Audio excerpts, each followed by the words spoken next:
Welcome to Buenos Aires. Welcome to the Queen of the Plata. We have many nicknames over here that we are going to discover once we know and we visit some of the monuments. And which place is better than this one? Which place is better than the Plaza de Mayo, where everything started? Here in Plaza de Mayo, this square that used to be called the Plaza de Armas, as all the main squares in the countries in Latin America, this square witnessed what it was the revolution and also the independence of Argentina from the Spanish people. We are going to take a time machine now and come back to the year 1536. This was the first foundation of Buenos Aires. Second foundation was like 50 years later, like in 1580. But the Spaniards founded this city. What happened? I believe, oh, hello people from Texas over there. If I don't remember wrong, the independence of the United States of America was the 4th of July, 1776. The independence of Argentina was 30 years later, almost exactly 30 years later. Oh no, 40. I'm really bad at math today. 40 years later, that was in 1816, the 9th of July, 1816. And what happened? In 1810, this place that you can see over here was, well, full of people that wanted the independence from the Spanish. Hello, Simone from Italy and people from Paris. Oh my God, there are people from all around the world. I love it. Thank you for joining. Thank you for tuning in this amazing tour. Okay, what I will show you is some monuments, all right, very amazing monuments that actually can tell the story of Buenos Aires better than I do. I promise that on this tour you will use your 5 senses. I know it's quite difficult when it comes to a virtual tour, but I will try to take you on a journey back in time. I will try you to imagine things and be creative and be, well, open. If you have any questions, please shoot. So I'm going to answer all the questions that I can. So let's do it. Let's start. And as a surprise to everyone, just in front of me is the famous pink house of Buenos Aires. What is this? This is, folks, the government palace, the executive government palace. And although many people think that the president of Argentina, because we are a republic and we do have one president, lives here, but that's not true. In the pink house, if I don't remember wrong, only one president, and we are talking about Roque Sáenz Peña, lived here inside the Casa Rosada, or the pink house, between the years 1910 and 1914. He was a really important president for us because he introduces the vote, the democracy, and the secret vote and the mandatory vote to the people. Later, with the help of Evita in the 40s, it will be introduced the women vote. So as we are here in the Casa Rosada, there are many things that we can see. Well, can you folks see that there is not just one building? There are many buildings all together. One was the post office at the first beginning, and then it was in the middle the government palace. This used to be a fortress before so it used to be a fortress. And some people ask me, why the color pink? Why? And can any of you tell me why do you think they painted in pink? As we state that there is a famous balcony over there. I will tell you, there are some myths about why this pink house is painted in pink. One myth goes like As Buenos Aires, as I told you before, we have over 70% of humidity at the moment. It's very humid. They painted the house with the blood of the cows. The cows, because that at that moment they will actually prevent the painting and the humidity to destroy the facade of the house. Another myth or legend, it says that back in the days when the revolution started in 1810, the May Revolution, there were two main political parties. It was the unitarios that dress with the white clothes, and also the federales that dress with red clothes. And although they were thinking very, very, very opposite to each other, they decided that it doesn't matter who were the president or who was the one that is going to rule in Argentina. They will paint the government house as a mix of both colors. Another fun fact is that balcony. Can you see that balcony? I'm going to zoom in just for you a little bit, and I will sing part of the song. Don't cry for me, Argentina. The truth is I never left you. Well, I suck at singing, but can you actually resemble what I just sang? This is Evita. This is Evita Perón, and that is the balcony that she and her husband, Juan Domingo Perón, in my opinion, overuse to, speak to all the people and to reach all the people that were here. One other, as we are walking backwards at the moment, I want to show you the rooftop, because I have a very, very sad story to share to all of you. Maybe some of you folks watching remember that in December 2001 we have a breakdown of economy, a social breakdown as well, cultural breakdown, and we call it, the Argentinians, we call it El Corralito, which in English will be something like the lockdown. At that moment, the president just flew away from the rooftop with a helicopter and went to his house. Because remember, folks, I told you, presidents doesn't live there. They live in the north part of Buenos Aires.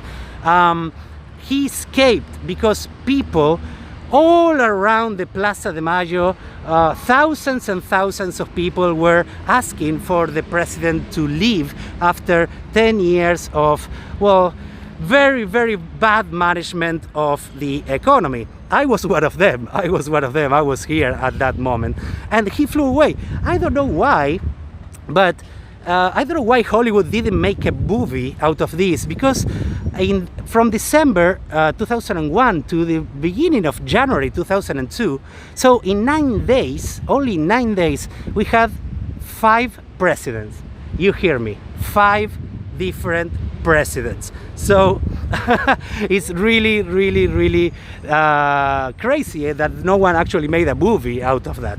As we walking backwards, I'm not a Michael Bublé fan. Actually, I sometimes with my fiance I put some music, some Christmas music. I love how he how he sings, especially the Christmas songs that he has. I don't know why you mentioned that thing over there. Evita is a great musical. Ironically, Diana, it was written by Andrew Lloyd Webber, which is British. He was also the writer of Cats, the writer of The Phantom of the Opera, Jesus Christ Superstar. I love him, and I love musicals as well. I actually, when I see Evita, I cry because of the truth of the history, right, of Argentina. So as we are walking backwards, can you folks see the mast over there? Well, this mast should have a huge Argentinian flag waving. The problem was that today it was extremely windy, therefore they have to remove the flag. But I passed by the other day and it was beautiful. Can you see that on the sides we have some palm trees over here? Yeah, we are in the south of the world, but still we have, more than 2,000 kilometers of coastline. That will be approximately 800 miles, and that's why we have a lot of vegetation in this city, although it's a very populated city. I can give you some more fun facts. From the 45 million of people that lives in Argentina, 1/3 lives in Buenos Aires. So that's crazy. A lot of people over here. Did you know that Argentina is the 8th biggest country in the world? That is something that is fantastic to see. But looking forward and moving forward a little bit, we can have a pyramid. We can see a pyramid over here. Let me stop and zoom in for you and show you the allegory of the freedom, the liberty. This was our first national monument that was stated or created 1 year after the Revolution of May. We are talking about the year 1811, okay?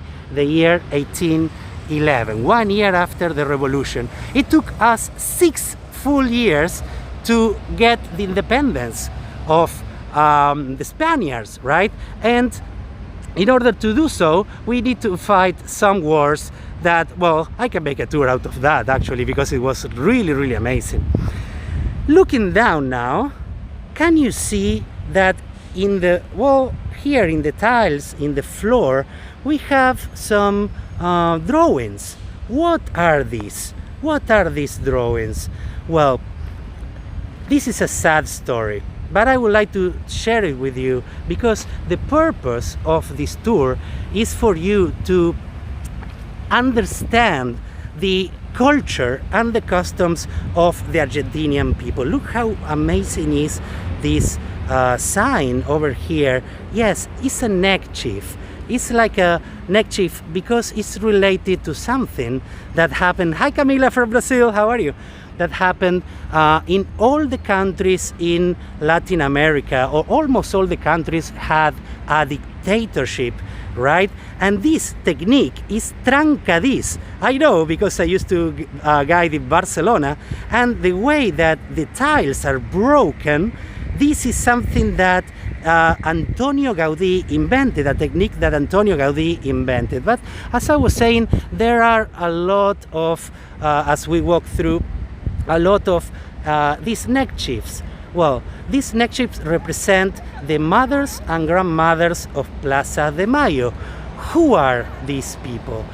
Well, our dictatorship started in the year 1976 and finished in the year 1983. I was born halfway. I was born in 1980. You can actually do the math and tell me how old I am. And the fact that the mothers and grandmothers of Plaza de Mayo were gathering here around the Pyramid of May, they, well, this is a tribute to them, and for us, a way to say, don't forget. Don't forget. And let me do the, let me look at your eyes now for just a little bit, because unfortunately, during the dictatorship, more than 30,000 people disappeared or were kidnapped. And we are talking also about babies in here, especially babies when it comes to the mothers and grandmothers of Plaza de Mayo. We found 130 of those around 400 babies that were disappeared. The last one was Javier in the year 2019. And it was a dark moment for us. Imagine that we love soccer, and we are going to talk about that. We even won a World Cup during the dictatorship with a lot of corruption, and we even lost one territory and a lot of lives in a war that you might remember because it was very recently in 1982, and I'm talking about the Malvinas War. We are going to touch base on the Malvinas and the proper history on that soon, but I would like just to remember, for you to remember, that 100 years after the revolution and the independence of Argentina, in the year 1916, we were one of the richest countries in the world. We were actually the 7th wealthiest country in the world. Now, when we are definitely one of the poorest countries in the world. we have a dictatorship, we have governments that were very, very corrupt and they stole people money, right? We talk about the Corralito, we talk about the lockdown. We are slowly recovering from that. The only thing that you cannot recover, well, is death. So now, because of the pandemic, my wish to every one of you watching is to smile and to live, because we have one life. All right, so continuing over, I would like to show you amazing things in here in the Plaza de Mayo as we walk forward to the Cabildo. The Cabildo, can you see that beautiful colonial style building that in the center of your screen? That was the center of the Spanish government. It's like the Spanish office, right? The central office when they took over the country. You can see now that there are 5 different arches, all right, colonial style as well. But before, because unfortunately we had a lot of demolitions and fires over here, but before we had 11. So all the way over there were like 3 more, and here were in Avenida de Mayo were 3 more arches. Now it's a museum. It's a museum of the, of course, Revolution of May. Really, really interested in history, people. All right. I see. Can you hear me well, everyone? I would like to hear from you. I would like to read you. I would like to read your comments over there. Are you enjoying so far? As I'm showing all folks watching the Neoclassical Cathedral of Buenos Aires, and this has a lot of story as well. We are watching. Oh, can you count the columns on your screen? Well, I can do it for you. There are 12 columns in the cathedral, one for each one of the apostles. And do you know who was the archbishop and gave mass for more than 20 years inside this cathedral? I think you know. And yes, I'm talking about Mr. Jorge Bergoglio, more famous as the Pope Francis. Yes, the Pope is Argentinian, and it's a beautiful church, it's a beautiful cathedral. By the way, who knows the difference between a church and a cathedral? Who can tell me that? Let's play together, let's engage, so I don't feel like I'm alone. I tell you, this is the cathedral. There is only one cathedral per city, and this is the one that is the seat of the bishop. The seat of the bishop is where the Pope will come. Ironically, the Pope was giving masses in here, and we can find inside the the monument or the tomb of General Saint Martin, which is one of the fathers of our country. Okay, I'm crossing the streets over here. Let's wait until it's green, of course. And now, oh, I can tell you something really, really funny about the Pope. Did you know that the Pope, before being a Pope, was a bouncer in a nightclub here in Buenos Aires? Did you know that? Did you know that he was also a dishwasher in a small restaurant in Buenos Aires? Well, that's some fun facts. I have plenty of those. I can share it with you. Folks, now I would love you to admire these types of buildings. And I do remember that you folks told me that Buenos Aires is called the Paris of South America. And this is a little bit of why. The Art Deco buildings that you can see over here as I'm jaywalking, so bad Gabo, I shouldn't do this. They are all the same height. They are all the same height. They are 67 meters tall. That will be around 260 feet. You can correct me. I'm just doing it on top of my head. And look at the, well, we have the flag of France, Chile, sorry, the Chilean flag, because it's the embassy of Chile over there. And as moving forward, we have the metro. We have the metro. Here we call it subte. It's the same as the subway. Same as the subway in America, in the States. Sabrina, yeah, the cathedral has an archbishop. Sorry, I think I'm receiving your messages with a little bit of delay, but don't worry about anything because I will address all your questions as you ask me. One thing I will not want to forget to mention is that you have to be really, really careful when you walk the streets in Buenos Aires. The tiles are not like really, this one looks really good actually, but the tiles are not really maintenance, or no one actually pay attention to that, and many people can fail because they don't pay attention to where they put their feet. As a tour guide, I always tell to my groups, you should mind your steps at all times, So first subway in Latin America, first metro, was in Buenos Aires. We are talking about 1913, and I think it was even before the Madrid metro system, which was in 1919. So I will tell you, and I will show you, because we just arrived, as we see the metro, we just arrived to Florida, pedestrian, very famous street in Buenos Aires. Now that the light is green, I will go ahead and cross, otherwise, because we are now crossing the Roque Sáenz Peña street. We call it Diagonal Norte. It's like a north diagonal because we have two, diagonal south and diagonal the north.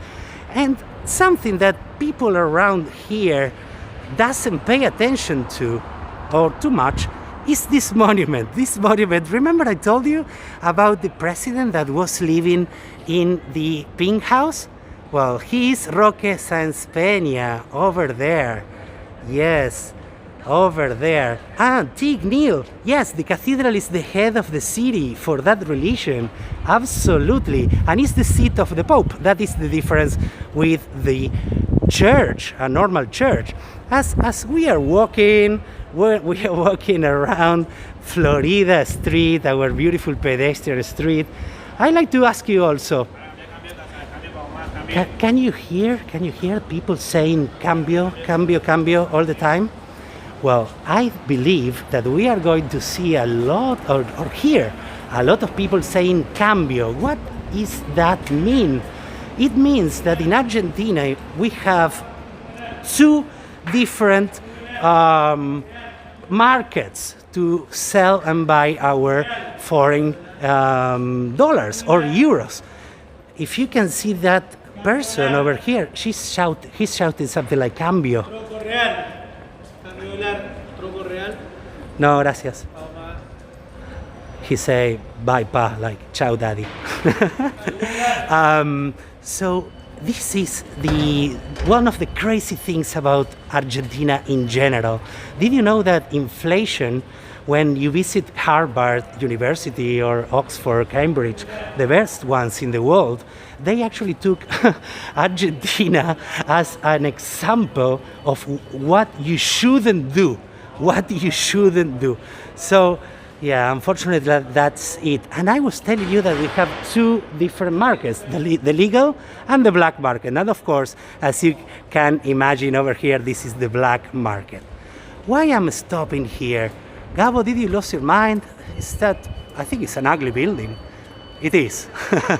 It is an ugly building. Thank you, Mariano, over there, Diana. Oh, Jill, thank you so much for sharing. Necia Silva, muito obrigado. Thank you very much. Because I was showing you this building, because over there, it was the house of a very, very famous writer. He wrote The Little Prince. Do you know who I'm talking about? Sorry, all the people from France watching, but that was the house of, I will try it in French, okay? I love to try it and then I'm corrected all the time. That was the house of Antoine de Saint-Exupéry. And he didn't write The Little Princess over there. He was inspired to write one of his other famous books called Night Flight. And the myth says that he loved so much Argentina that he grabbed, hey, bye-bye, that he grabbed a seal, all right, the animal, from the Patagonia, from the south of Argentina, and he kept it over there in his house. So it's Sunday. Oh, look at this. We find a place open, which is amazing. Hola, están abiertos, ¿no? Do you want me to ask for an empanada? I will tell you. What is this? ¿Esto qué es? ¿Chipá? Chipá, de Paraguay. Media lunas or croissants, all right? Not a French invention, but an Austrian invention. And this is the amazing empanadas that all Argentinian people love. I actually miss lunch, so if you excuse me, ¿me hace una empanada de carne? ¿Tarda mucho? Dámela así, me la como así. I'm just asking him for a beef empanada, and I will pay him. This is some currency, some pesos. Can you see that there is evita in the currency of Argentina? I think I can buy one empanada for 100 pesos. How much is it? ¿Cuánto vale? 43 pesos. Okay, 43 pesos. That will be around 43 cents of a dollar or something like that. I'm waiting for the change. Hello, hola. River o Boca? San Lorenzo? River. I'm asking them which teams they support. So what I will do, folks, is to try now the empanada here live, because I'm really hungry, with the help of my friends over here, and it's really warm, so it looks like they just made it, and it's really soft. Can you see? Can you see? It's really soft. Sometimes you have to be very careful when eating empanada, because they have a lot of sauce, and well, you can do a mess. But excuse me, but I'm really hungry.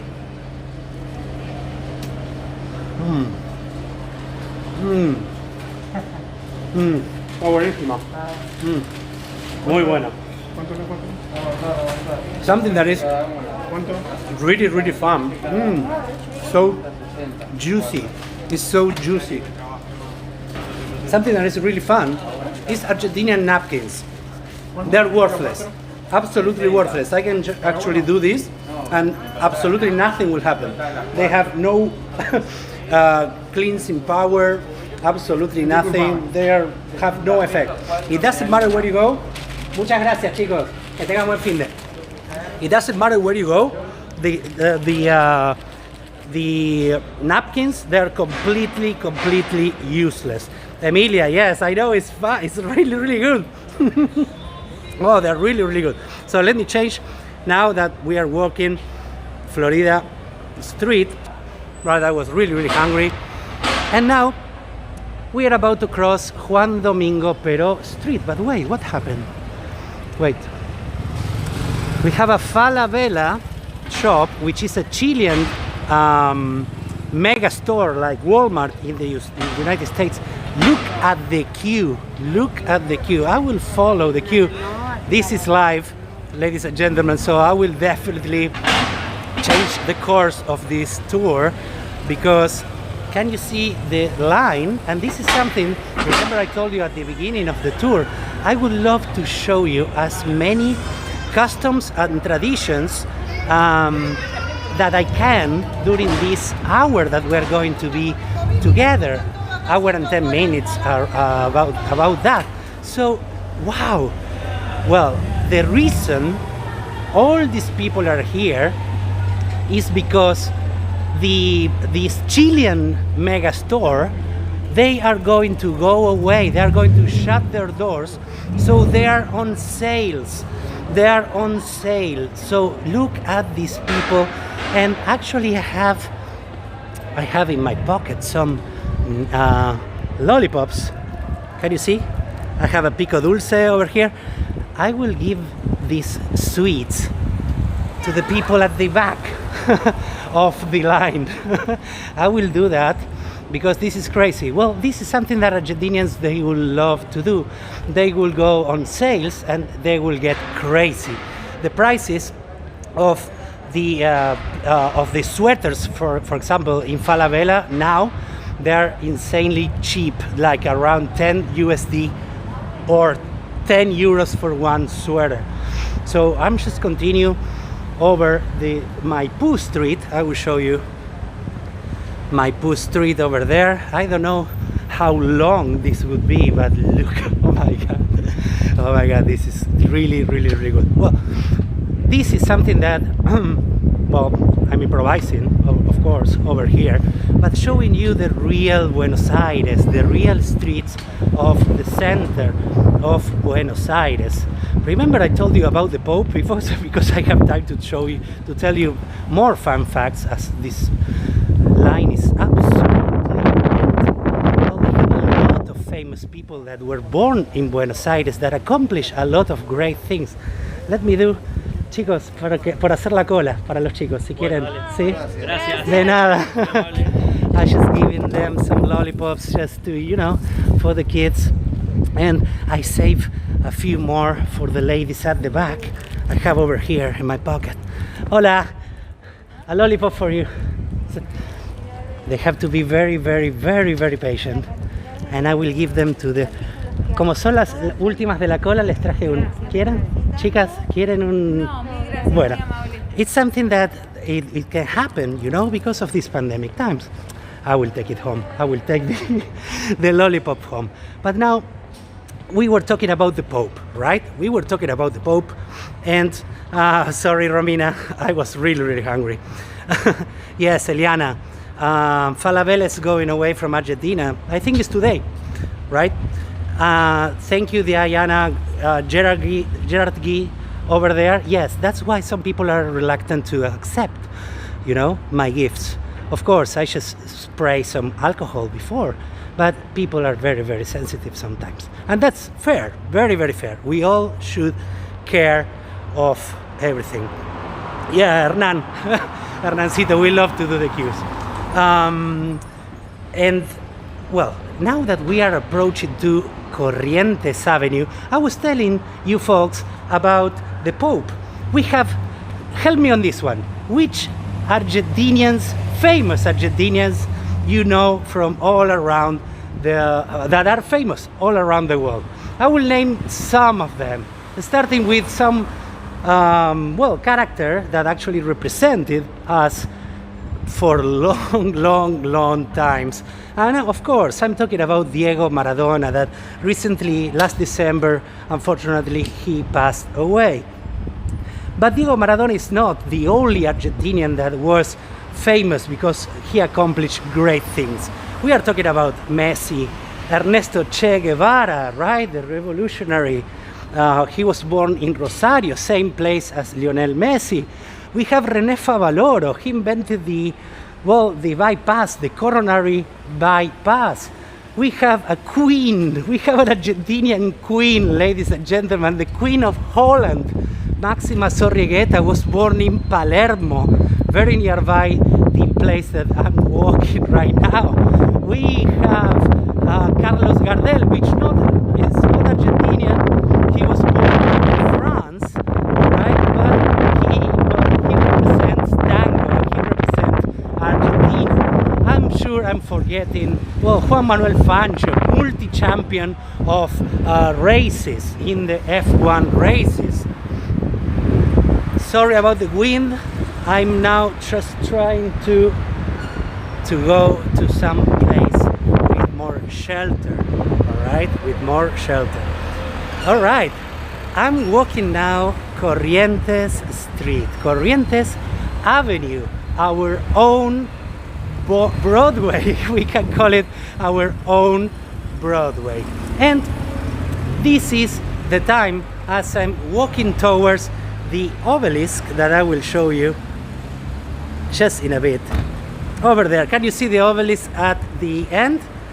I will tell you now that I thank everyone for joining this first episode of Buenos Aires streaming and the secrets Buenos Aires. As I'm going to say thank you to SANDEMANs, thank you to the beautiful people at the Five Cousins for joining forces and make this happen for the first time. I hope you can see more of these episodes, not only here in Buenos Aires, but in other countries as well. This was Gabo Candal. Thank you so much. This was the end of episode 1. See you on the next episode. And now, ladies and gentlemen, as